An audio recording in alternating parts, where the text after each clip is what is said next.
Welcome to Gateway of Atonement. We're so glad to have you here. We're going to be starting a new section of this amazing Kabbalistic text. And if you learn with us today, you will learn how to unite with God's breath as your soul was before it came down into the world. So we're not going to cover that entire topic, but we will introduce the next section, which is teaching us how, as I said, to unite with God's very own breath, the way your soul was before it came down into the world. So that's what we'll introduce today. I'm glad you've joined us, and you'll leave with a sense of how to do that. And as we get closer and closer to the high holidays, we're going to be trying to aim to finish this text around the high holidays so that the month of Elul and the high holidays is really charged with all these Kabbalistic methods of doing tshuva. I think it'll be a really powerful high holidays for all of us. So glad you've joined us. You can find this text of the Tanya online. I will have a link up wherever this is posted. And we are starting page 262, 263 in volume 3 of this set of the Tanya. The Tanya is a Kabbalistic text by the Alter Rebbe, Rebbe Shneor Zalman of Liadi, and we're in the middle of his text about atonement. So let me catch up anyone who's joining us. We learned a few things so far in this text that we've covered. So if you've been with us, and certainly if you're starting now, feel free to follow up and watch the whole series that we've been doing up to this date. We've learned that although the basic definition of tshuva is just to say you're sorry for your sins, not just, that's a big deal, that the Kabbalistic definition of tshuva comes from the Zohar, and that comes from the actual word itself. I'll share with you here. Ta-da!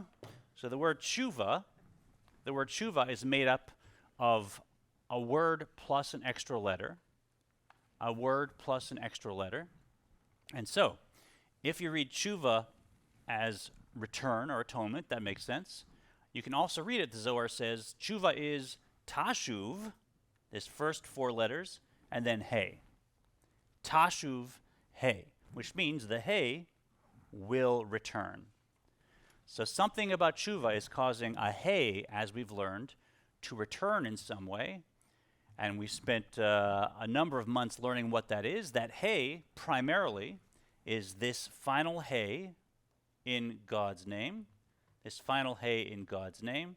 And that hey, when I do something counterproductive, when I do something that my soul itself goes, whoa, Smolash, what are you doing? And God looks down and says, I created you, so you would do what? We all know what that is in our own lives, our own red lines. When I do that, something in me gets disconnected. That thing in me is that spark of God that is flowing out of this letter, hey, of God's name. And as you've learned, although I may feel like I'm way down here in the physical world and there's only this rope connecting me to this hey, if I tug on that rope hard enough, I will actually cause a dislocation in this final hey.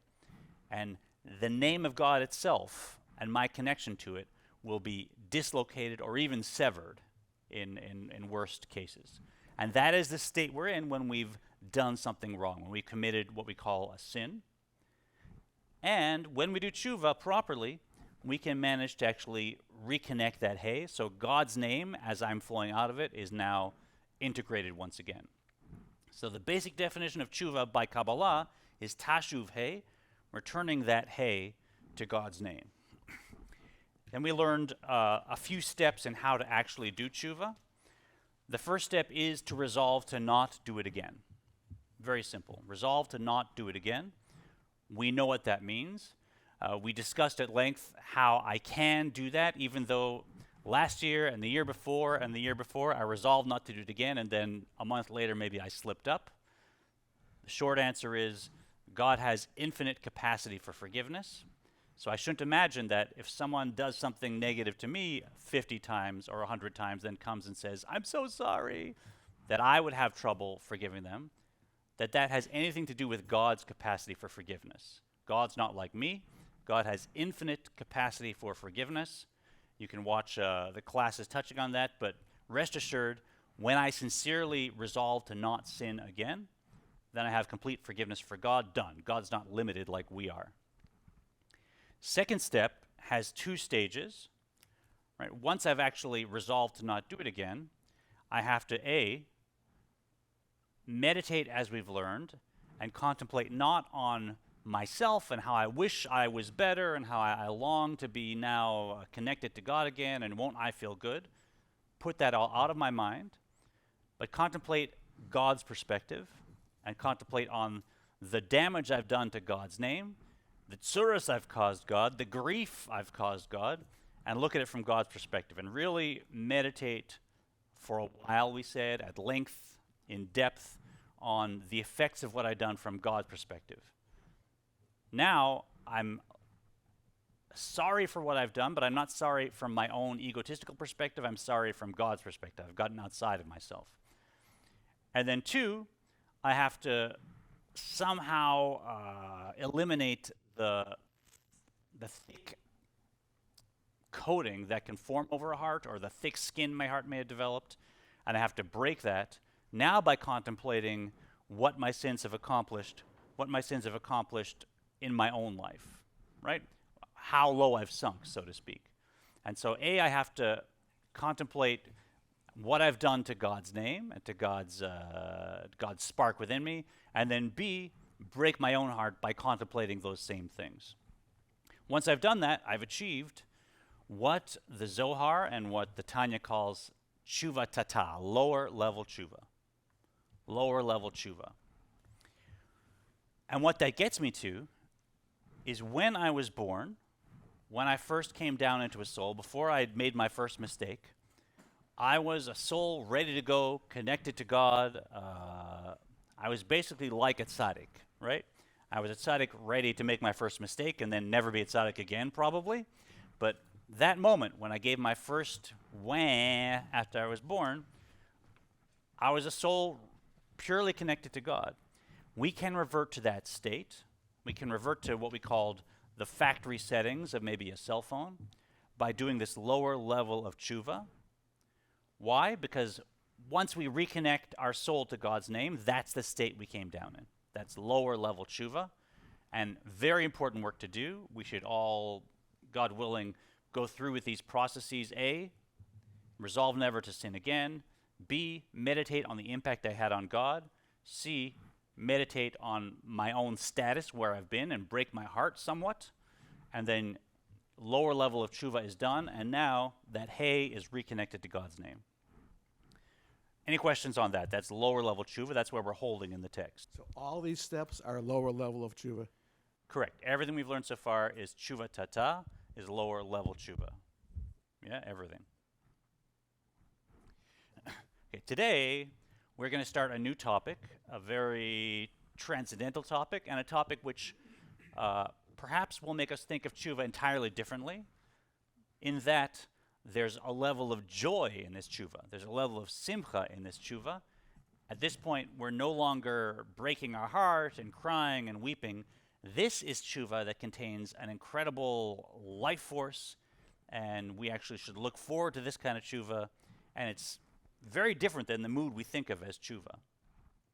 And what it is if lower level tshuva is getting my soul back to how it was when I first came into a body, back to its unmuddled factory settings, clarity in my connection with God. Remember that a soul in a body is already a descent. A soul in a, yeah? I know we've discussed this before, but when on Yom Kippur, are we doing lower level of tshuva, or are we doing a higher level of tshuva?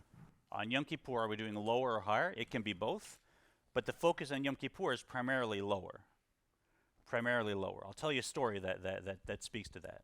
I mean, you can also do higher on Yom Kippur, but who has time, right? I mean, Yom Kippur, you're really focusing on complete lower level tshuva. You have access to wipe away all sins.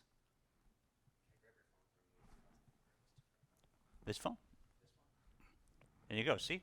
Just we're talking about cell phones, and my phone is actually causing interference in how the waves are getting to the cameras, and that's exactly what happens with my soul, and my soul is like malfunctioning. Yeah, so Yom Kippur is typically lower level tshuva, and we're working to really scrub, really wipe away, and also kapara, by the way, the cleansing which we talked about, I won't get into, but that's mainly that. And then higher level tshuva you can do anytime after you've done lower level tshuva. But what happens in higher level tshuva is not just returning my soul to its pure state when it came down. It's recognizing that a soul in a body to begin with is a descent. A soul in a body is limited, it's confined. It's now not aware of the greatest aspects of itself. It sometimes identifies just with sensations and with the physical body. And I can feel like me is just this, and me is not this connection to God. I can lose track of that. So in many ways, a soul that's first come down to body is already a descent and a limitation of the soul. What tshuva ilah, higher level tshuva, does is it can actually return our soul to the state it was before it came into a body. Before it came into a body. And that's why it's associated with an immense joy, a profound joy. Very different. So I think you're going to love this. I love this too. So with that as a intro and a caveat, I see some smiles around the room. We're going to be right at the top of page 262. And so when we've done lower level tshuva, what happens? Uvazeh tashuv he tata'a limkoma lihityached biyud he vav v'dai lemevin. Go ahead, Eleanor, if you would, on the mic, please. The later hay thereupon returns to its proper place, reunited with the preceding three letters of the tetragrammaton, Yud, He, Vav. This will suffice for the understanding. So at this point, we've reached the conclusion of the subject of lower tshuva. As I said, we've now reunited God's name. So this He has returned because my soul is now back to as it was when I first came down. I'm free from the effects, the impact of sin. I've resolved not to do it again. I've meditated so that even my heart feels that and lives that, and I'm reconnected to God. But I'm reconnected to God as a soul in a body, which is already a limitation. So now I can move to the next stage. Now the top of 263.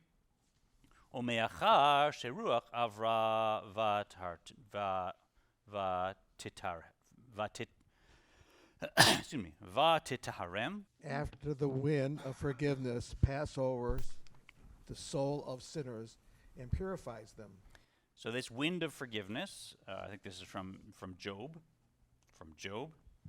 After this wind of forgiveness passes over us, and now all the mistakes I've made and all the impacts of those mistakes have been washed away by this lower level of tshuva.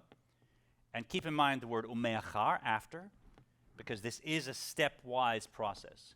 We need to do the lower level of tshuva to begin doing the higher level of tshuva, right? I can't, if I still haven't reconnected to God, I have no way of now leaping up to reunite with God in the way my soul was before I came down, right? I have to genuinely have done tshuva tata, and only then is this available. Azai tuchal nafsham lashuv ad havaya baruchu mamash. Then their souls are enabled to return literally unto God himself.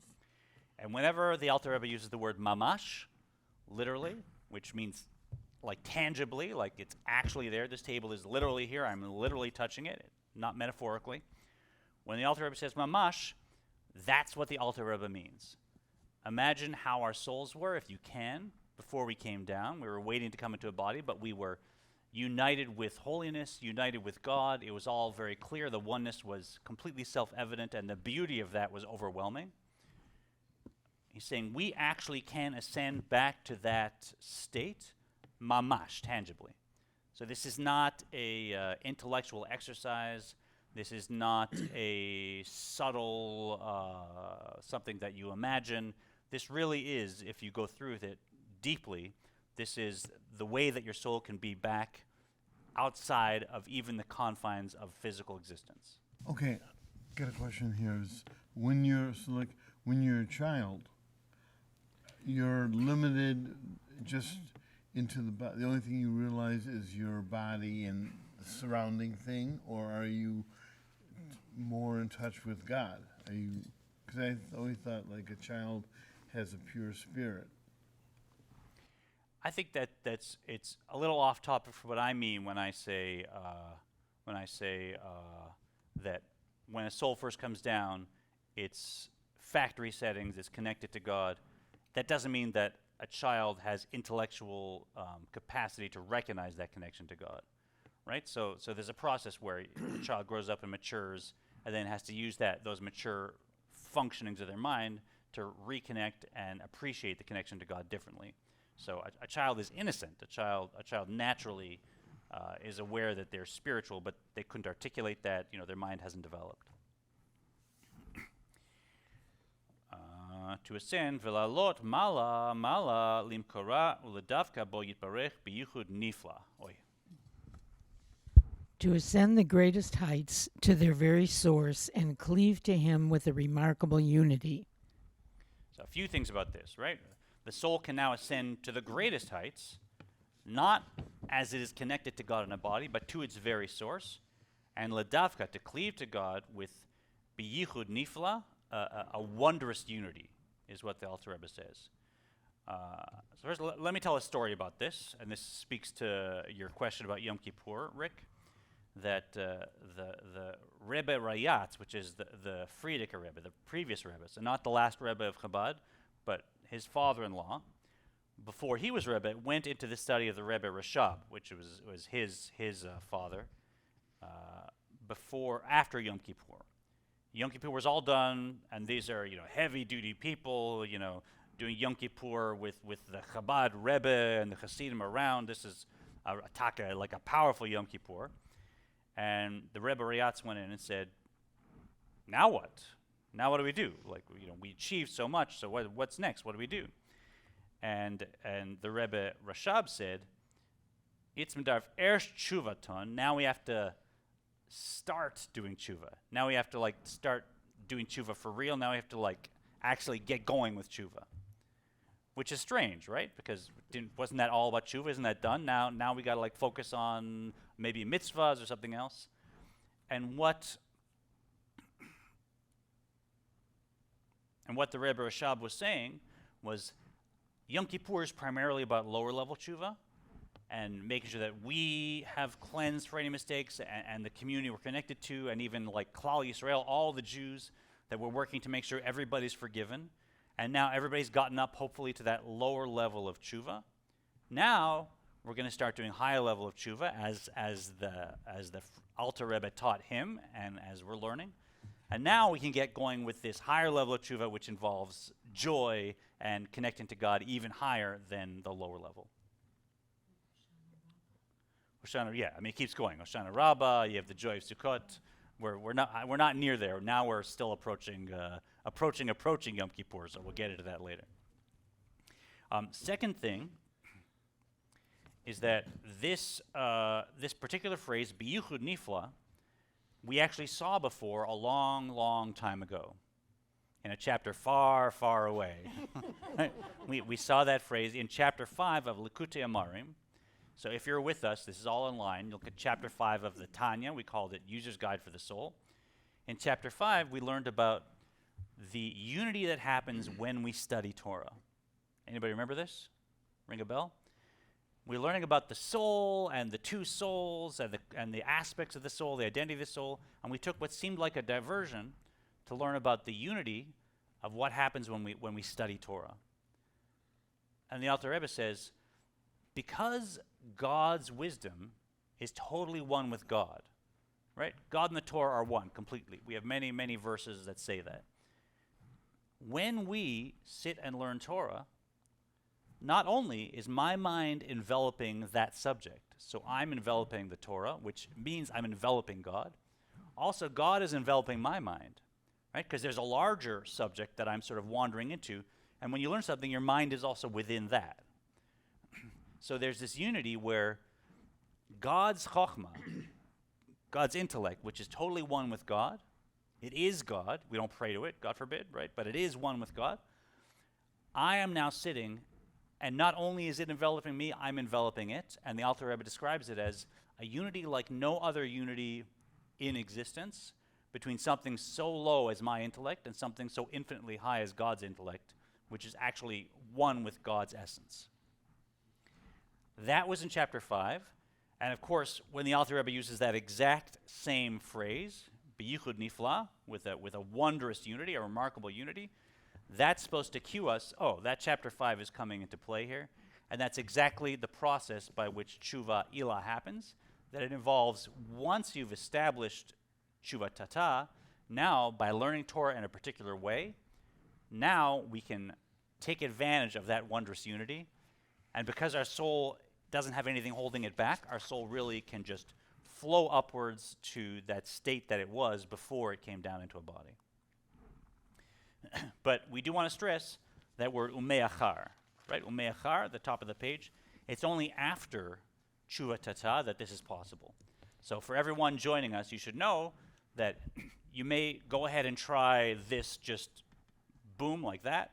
And it, of course, it's good to learn Torah. It's good to understand the process. But the most benefit will come if you go back and follow the process of tshuva tata first and really clean up my game, clean up my life, and then sit down and try this. And that's where you really get something special happening.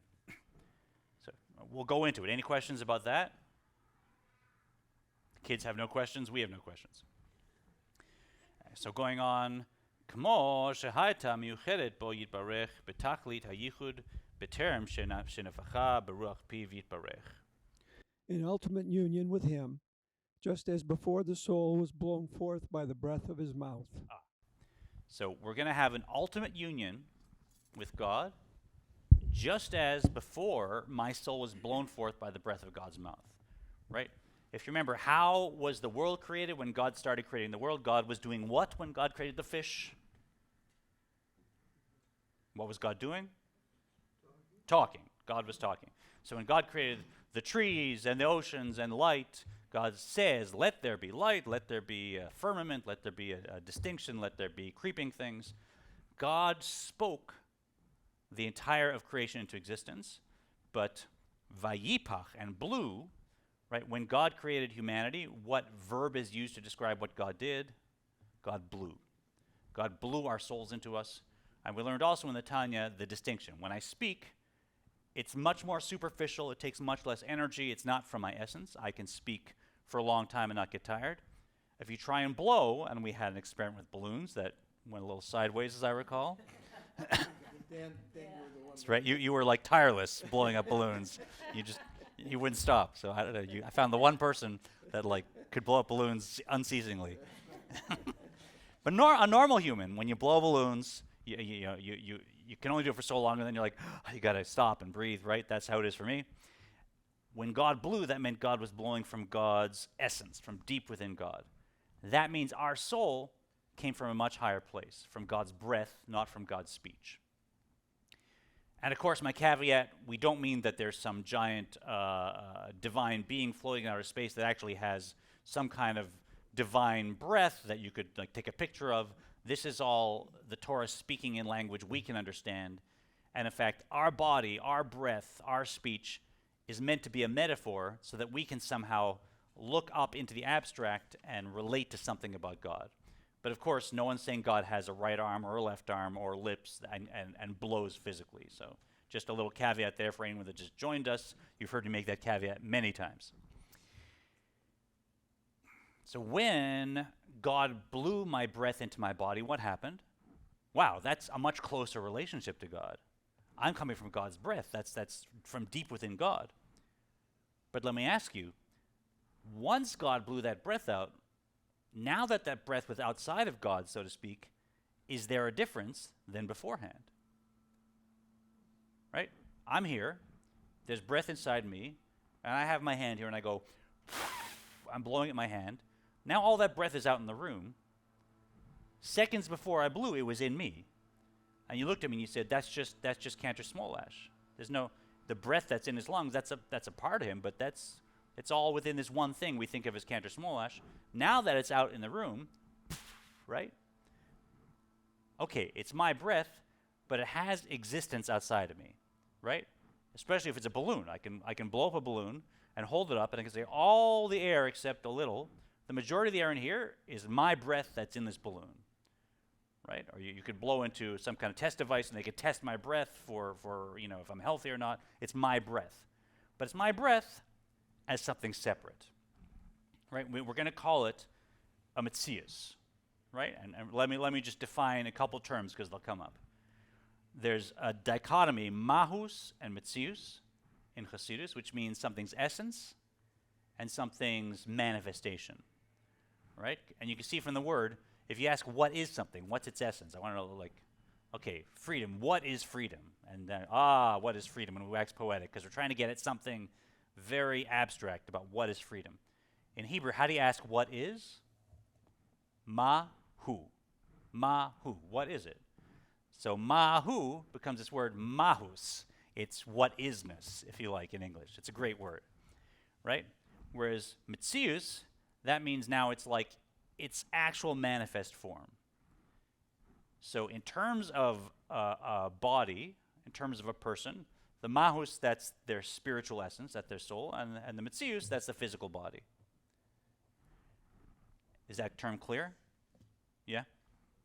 Could you point out the words in the text? So It's not here. It's the Alter Rebbe doesn't use it, but okay. maybe somewhere in here. But it's in it's See it. okay. It's in understanding it, right?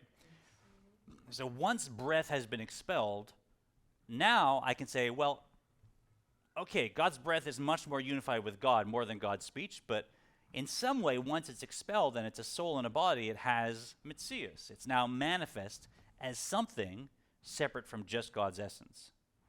So what are we going to do? We're going to say, by tshuva ilah, I'm going to revert not to how my soul was when God established it in my body by blowing first, and its pure form. I'm going to leap up to the state it was before God blew it out, while it was still, so to speak, breath within God's own body. Yeah? So, okay, yeah, it's weird, right? But that's, like, if you try and make that leap and think, okay, my soul, like, try and be aware of what my soul is, what's its essential nature, not the physicality of it. Okay, that's an abstract task to do, and you can become very sensitive. But, that thing that I'm aware of, that, before it came down, was actually within God, before God blew it up, before God, whatever it means, went Smolash, right?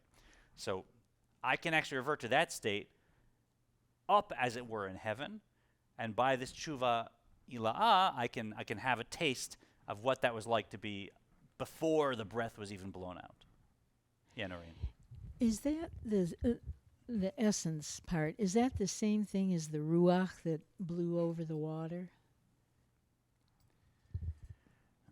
It depends what you're talking about, right? In Everything creation. has mahus and metzius. Yeah. So, if you say the ruach, the God spirit that was over the water, you could say, yeah, that's the essence of Mashiach. That's the essence of God's intention for creation. And so it's mahus, but also there's God who blew that breath out. So if you're taking from that level, now it's sort of metzius, right? So everything from mahus and metzius depends what we're talking about in what context. So we're trying to get to our soul while it was still a part of God. Correct. Is that what you're saying? I guess I could have just sat down and said that. That would have been faster. But it's not my style. We got to, I have a comment. My belief is that I am a part of God. I have not separated, and what this process is talking about is to connect back to it so I know I'm connected to God. In other words, my animal soul is not taking over. I'm actually going to the God soul. Yes. And of course, different people are different spiritual sensitivity beings. Different people have different spiritual sensitivity. And so one person may walk around really delighted and focused on that I'm a spark of God, I'm a piece of God, I'm God's breath, and that's my modus operandi. That's my identity. And I might be much more sensitive, and for me, this is not news. Someone else might walk around and say, I don't see God, I don't see a soul. I just, I want to make money, want to eat burgers, and they have these ideas about God no one's proved. So you can kind of get really fixated on that and feel like really connected to your physicality, and that's another kind of person. But no matter where we are, there's always another level, right? If the Chabad Rebbe, the previous Rebbe, and his father, the Rebbe, if they said, okay, the day after Yom Kippur, we had a a Gewaldic, we had a powerful Yom Kippur with tshuva, and we were in Ne'ilah past, and now they could sit and say, okay, now let's start doing tshuva. If a soul like that, if masters like that could say, there's another level, then all of us also can say, whatever my sense that I am a spark of God in a body, well, okay, but what was it like before I actually came down to the body? What was my spiritual sensitivity then when I wasn't looking through physical eyes, when I wasn't thinking with a physical brain, right? Can I really get in tune with that, with what it was like to be aware of God without the distraction of the physical senses of the body? And that, to me, I mean, we can always keep going higher in that, and there's a joy in that, right? Where were we? I lost myself. To descend, lered, lemata, lehishtabesh, beguf hadam. To descend and be incorporated within the body of man. All right, so now we'll go through in the Alter Rebbe's words. So we're going to be in union with God, like God's breath before God blew that breath into our body. Uchmo al derech mashal. Bedam hanofeach beruach piv b'terem sheyotzeh haruach mipiv hu miyuchad benafsho. To illustrate this unity, before one exhales, the breath is one with the person inseparably. So you look at me, there's always breath in my lungs, and that's me. Right? Yeah, you could say your blood is your blood and it's not you. My blood is me, right? Yeah, you could say, what's going on in your intestines? Is that really you? Waste comes out of you. We won't go into it. But no, this is me. It's all me. And the breath that's in me, that's me, right? You wouldn't think, yeah, that's Cantor Smolash, except if I look in his lungs, that's me. We know that, right? So it's inseparable. V'zohi tshuva shlema. This is perfect return to Shuva. Hine b'chinat yichud ze u'tshuva zo hi b'chinat tshuva ila'ah shel achar tshuva tata. This state of unity and this return are called teshuva ila'ah, the higher power of repentance that follows teshuva tata'ah, the lower level of repentance. So, to sum up, tshuva ila, higher level tshuva, must follow tshuva tata. So this only works if I've got no barriers. If there's nothing separating me, if the hay has no disconnect, now I got an open channel. There's an open highway, and I can just pedal to the metal and try and see how close I can get to where my soul was before I came down. Right? If there's if the highway's out, if the road is out, if there's water across the road, I can't get there. Now, you're not going to be able to do the higher level tshuva. And then B, what does it mean? If tshuva tata'ah, rather than, let's say, getting you to where you were when you're a child, let's use the idea of a rasha and a tzaddik, right? Most of us, as we've learned, are some level of rasha. If we work very hard, we can be what we learned is a beinoni, someone that controls their thought, speech, and action, but still has in their soul the urge to do the opposite, but they always control themselves and do the right thing. Then tshuva tata, lower level tshuva, can take a rasha and now transform them to a tzaddik, someone that's never sinned, right? And someone that actually will never sin because they've genuinely said, I will never do this again. So they're in a state where they've genuinely said, I'm not going to sin, I have wiped away all my sins, and now I'm in a state where I'm a tzaddik. So a lower level tshuva, if it takes me from being a rasha or a beinoni to a tzaddik, what does higher level tshuva do? It takes something that is a metzius, something that has its own identity and form, let's call it, and it reverts it back not to the state of a tzaddik, but to the state of nothingness, to an ayin. It takes a yesh, it takes a something, and makes it into an ayin, into a nothing. Because we're limited by that identity. Here I am in a body, I'm a soul in a body. Yeah, it's a spark of God. Yeah, it's one with God. But it's my soul. It's in me. It's in this body. This allows us to actually become a nothing. To revert back to the soul as it was within God. And there, you can't say my breath is a something in me. It's just Michael's breath, right? So God's breath, that's a whole different level of unity with God than understanding that my soul is a spark. Always reminds me of the joke I often tell about two great rabbis that were in front of the ark going up to Yom Kippur, and they were meditating, and one's like, God, I'm a nothing, I'm an ayin, I'm dust, I'm nothing, I'm irrelevant. And the other one was inspired, and he broke into tears. He said, God, I'm no one, I'm nothing, I'm a nobody. And these two big, rabbis were there, and there was a bocher, a young teenager in the back who was inspired also, and he cries out, he says, God, I'm a nothing, I'm a nobody, I'm an ayin. And one of the rabbis looks at the other and says, look who thinks he's already a nothing. Right? So, it's a good joke. So when we do this, we got to be careful. Obviously, it's not like, look at me, I'm such a nothing. This is a very internal process. When we're doing tshuva, we're dealing with myself and not with other people. Right? I'm only responsible for my own journey. I should look at everyone else. They've always been at tzaddik. They're a much higher level. What other information do I have? So I may as well do that. So keep in mind, things we're talking about is me for myself. And maybe for my children or someone that's come as a student to you, but that's how it works. Did you say that if we all do Teshuvah Tata, we're all going to become Rashas? Tzaddiks? Correct. At that moment, when you're here at Temple Israel and you've said, I will not sin again, and you recited the 13 attributes of God, and we've gone through the service, if you've done Teshuvah Tata correctly, if you said, I will not sin again, I'm sorry, you've looked at yourself and you said, oi, I did this to God. I'm so embarrassed. That's so horrible. I have to repair that.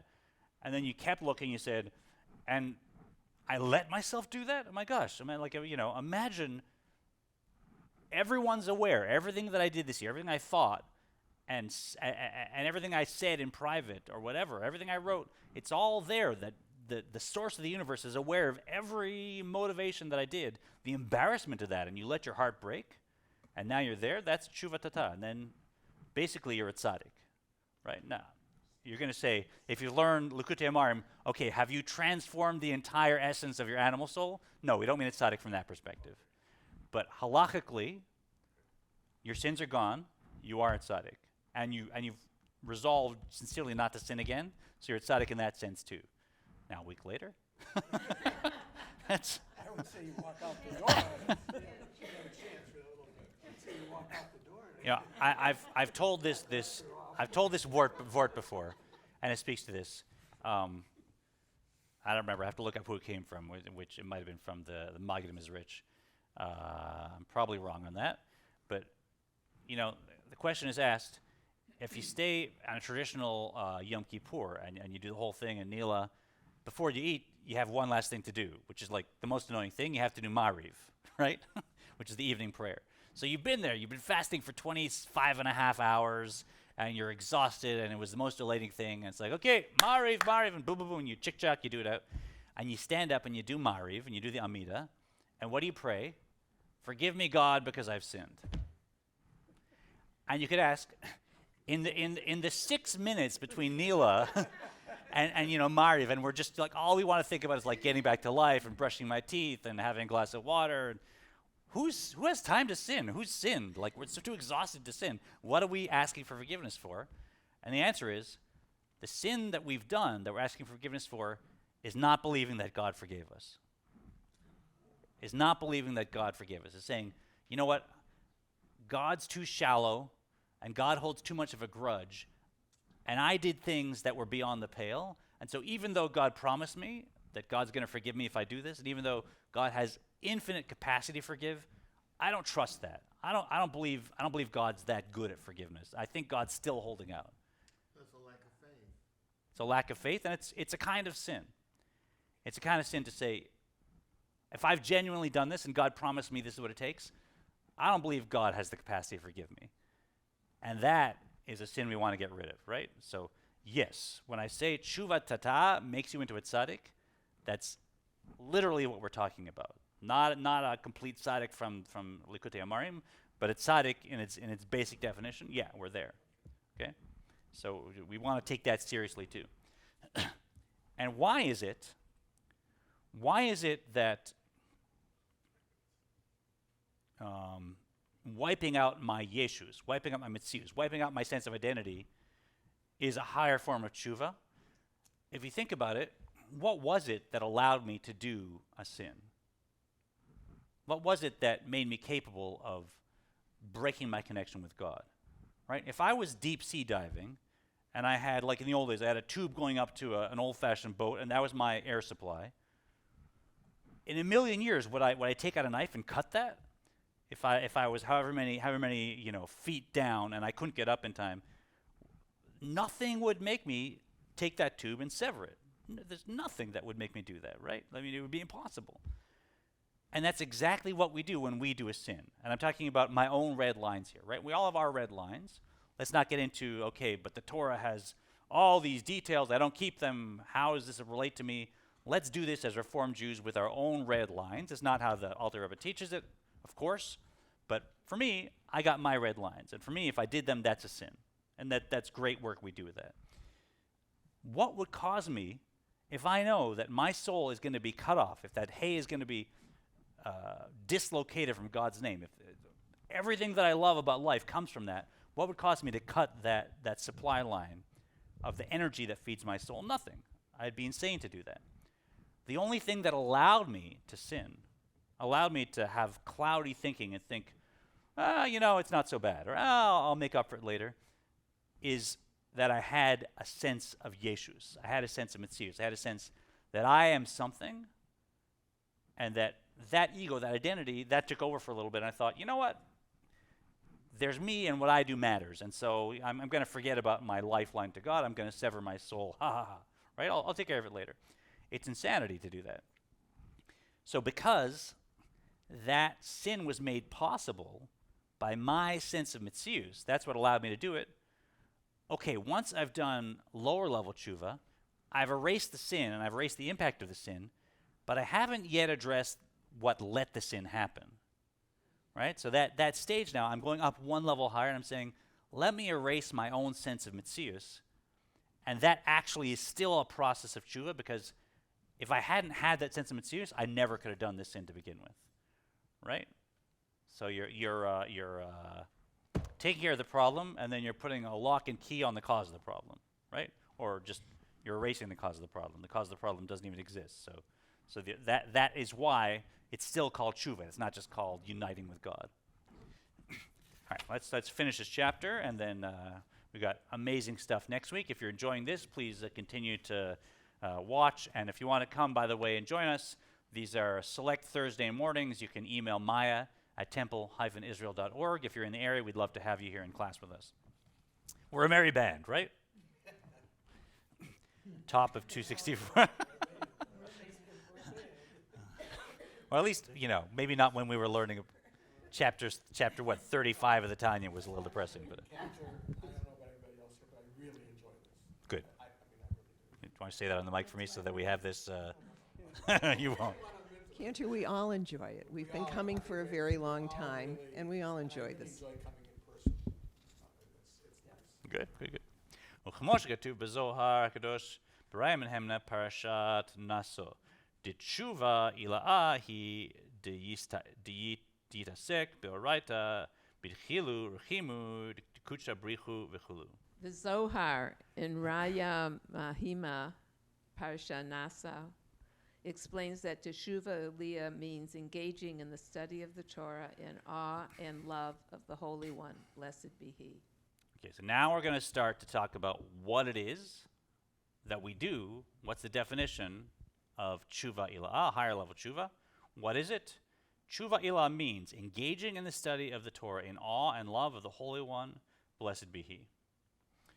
So looking at our four-letter name of God again, we learned in the Zohar that lower level tshuva involves reconnecting the lower hay, and higher level tshuva involves reconnecting what? The higher hay. The higher hay. And there's several classes where we went through this entire name of God, and we explained how the different attributes of divinity map onto this name of God, which is also a parallel to how those attributes of divinity map into ourselves. I won't go through the whole thing, but if you look back, there's lots of classes where we cover that in our series. But essentially, this lower hay, it represents thought, speech, and action. So if it's me how I express myself. When I'm thinking, I'm expressing intellectually. When I'm speaking, I'm expressing verbally. When I'm acting, I'm expressing physically. So that's malchus, or expression. The Vav represents my emotional state, the 6 emotions that we know about from the soul. And this Hey represents my ability to have intellectual analysis of anything, Bina. Bina. So not the spark of intellectual realization, but the analysis intellectually that happens where that spark is expanded and I understand a concept. Different than thought, actual physical thought, like I'm going to do the times tables, 2 times 2 is 4, 2 times 3 is 6. Now I'm actually thinking, but the analysis of like, oh, what is math intellectually? What is a concept? Before I'm physically thinking, that's Bina, Hey. Higher level tshuva involves reconnecting at this level of intellect, of Bina. And so how do we do it? We do it by connecting to God's intellect through Torah study. Now you might say, oh, in the end, you just study Torah. That was so obvious, right? But if you bring in the Kabbalistic understanding that we talked about, that chapter 5 of the Tanya, which said, when you learn Torah, it's this level of unity with God that is beyond anything that can exist in the world. And you understand that God's intellect is one with God. And you take into account the words of the Rambam, that God is the knowledge, the knower, and the known, all unified. And no human being can conceive of that. You recognize that we're studying Torah now with this Kabbalistic lens, which is an entirely different experience. An entirely different experience. And because I've done the lower level tshuva, as we said, I have an open channel to the state of unity with God. So what have I done? Lower level tshuva levels the playing field, gives me access.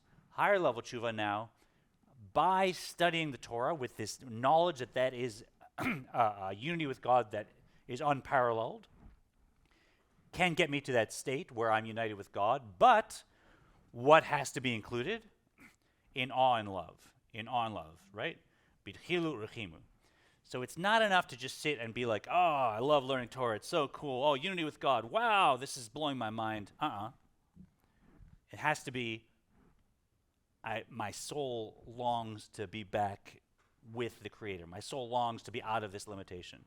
And it has to be, wow, this is serious stuff. Like this is for, if I mess this up, there's a lot at stake here, and God has expectations of me, and I want to live up to them. And I'm a little afraid that I can't, but I'm gonna hold myself to that standard, right? And what's happening when I have that intellectual unity with God? What's that? When I have that intellectual unity with God, the mind is actually able to get out of itself. Because how do you define intellect? Intellect is defined by the ability to be self-nullified. When I intellectually connect with an idea, it's not my opinion about the idea, it's the idea as it is on its own. But how do I feel? What's the definition of a feeling? A feeling is how I relate to something else. A feeling is me and my position in terms of that. And now I like it, I dislike it. Right? So feelings are by definition identified with myself. Intellect is by definition nullifying myself. Right? So it's the intellect that allows us to actually unite with God by learning Torah, because that's the essence of intellect. I can look at an enemy, I can look at someone else's perspective that I disagree with, and I can say, okay, let me analyze it. Intellectually, I can totally see their point, I can totally understand, but then my emotions come in. It's like, but I disagree, I hate them, right? So my emotions, that's me, how I feel. My intellect can get out of that. So what are we doing? We're learning Torah, but we're learning Torah with our emotions. So that means that unity that my mind knows how to flow with and I have access to now is actually going to trickle down so that it even pervades my emotions. And now that's me having a unity with God as opposed to just my intellect kind of tripping out on what it's able to understand and able to connect with. Let's finish. I see we're close to the end. Diu ben yud he bina v'chulu. For this letter Vav is the child of Yaheh or Bina? Yes. So the Vav, as we said, is the emotions. So when I learn just with intellect, that's just this in me. When I actually feel something about it, love and awe, now the Vav is getting involved, and now I'm reconnecting that whole chunk of divine name, so to speak. Umalat ba'alei tshuva al tzadikim gemurim bazehi. Herein lies the superiority of penitence over the perfectly saintly. כמו שכתוב בזוהר הקדוש פרשת חיי שרה, דינון משווה עליהו בירותה דליבה יתיר ובחלה שגיא להתקרבה למלכה וכולו. As the Zohar states, the Parsha Chayei Sarah, they draw upon themselves with a more intense longing of the heart and with greater forcefulness to approach the king. And so we bring in that someone that's always kind of been doing this, they probably feel love and awe, but someone that's really been far from it, there's a superiority when we might do it, if I include myself in that, because our love and our awe, if I've lived my life like I'm just a physical person and my income and my house and all this, and suddenly I realize, whoa, I better focus on my soul here. Let me come and pray and learn and do this. Now I'm going to have emotions that someone that's always been doing this stuff is not going to be able to compete with. And I got a special fire that burns. I have to go, but for next week's question is, are you saying that you can only achieve this upper level teshuvah using Kabbalistic methods? Think about it. I think because somewhere in there you did mention using Kabbalistic methods. Yeah. To get up there. I think you can do it without identifying it as upper level tshuva. I think somebody that really does Yom Kippur and does regular lower level tshuva, and then goes and learns Torah and is excited and feels this unity. They're like, wow, my Torah studying is so great. Yom Kippur really freshened me up, and and they lose themselves. Like, I'm sure that someone can experience this without naming it and without identifying it with where in God's name. Most of these people do anyways, right? But I think learning about the process, trying to give myself an aim is very useful, because for me, I never thought of tshuva as that there's a joy and a positive to it until I started learning this. If God's breath is within us and then that's part of God, if we're near someone or vice versa, someone's near with us, when we're thinking about that, do they then get a part of us and therefore also a part of God? Yes, there's something called Knesset Yisrael, which is also the hay of God's name, which means the community of Israel, and that's the source of all souls. So whenever I express love for someone else, whenever I do them a favor, whenever I'm close to somebody, like whatever happens in that relationship, me loving them is the same as me loving God. The light that I bring also goes into their soul, because we're all connected at this one source. And so everything you're saying applies, that I can think of somebody on the other side of the world in a positive way. I can do a favor for somebody that I don't know and they don't know. And the light that comes into their world, so to speak, is also flowing into my world, because it comes from the same source, and vice versa. So, I remember hearing someone, Hasidic or something, that a big idea is for us to be the match, to be a match to light, to bring the light. Absolutely. I think that's related but a little different. So here we're talking about, if you want to light, if someone's a candle or a lamp, and maybe that light's gone out and they're going through the world depressed and disconnected, and I'm not saying you should judge other people, but they come to you and they say, I just don't care anymore. And you say, hey, you got so much that you can give to the world, and your children need you, and let's start learning this, let's try this. And they get enthused and excited. We call that lighting someone's flame. And God willing, we all, in small ways or big ways, can just be an inspiration to the people around us, and hopefully, in small ways or big ways, light someone's flame. But yeah, that's a beautiful role we can play. Yes? But what we've been studying in the Torah recently is cleansing oneself to be able to enter the temple, the priests. Yeah. I want to go closer. I want to make sure that we're hearing this. Yeah. Cleansing oneself to go into the temple, and that's what this sounds like to me, that we're cleansing our soul so we can go be with God. Yes, yeah. The Alter Rebbe doesn't bring that in, but I think that's a very lovely metaphor to lay on this, that before we went in the time of the temple when God's presence was visible, right? This fire came down, whatever that was, and God's presence was there, and miracles were happening, and the ark didn't take up space even though it was there, and all the rest. You couldn't enter into that without first getting yourself ready, going to the mikvah, various things, right? You had to be in a state of purity, and then you could go and be in God's presence. And I suppose the Alter Rebbe could have, rather than using the metaphor of breath, could have said, for us to be in the Holy of Holies, we have to yada yada. So I like that a lot. So, Cantor, I have a question about bringing light to others and bringing light into the world. I remember when we first started, there was a chapter that spoke about bringing light to other people only in relationship to being Jewish. And I have a problem with that. I mean, why aren't we bringing light to those that we can help out if they're not Jewish? It's not like we all live in communities that are solely represented by Jews any longer. Yeah, I take your point about exceptionalism in terms of the Alter Rebbe is directing this to the Jewish community, and he's talking about the Jewish soul system and how our souls are designed, so to speak. And so, like in the Reformed community, we have a hard time with that, saying, well, there's a technique that works well for the Jewish soul, but that's different somehow than any other people's souls. Like, we kind of reject that, and we find that hard. And I take that. I think that's a tough hurdle for people for this book. I get it. However, Kabbalah and the Alter Rebbe and the Baal Shem Tov and the Arizal all taught that every creation is infinitely important, all the more so every human being, and that we are all part of one soul system where we're all attached at our source, and that's helpful. Yeah, the and that one source. everything we do is connected to not just Jewish souls, but all human souls, and in fact, even all the world beyond that. And so it's our job to bring light because that light goes as well to them.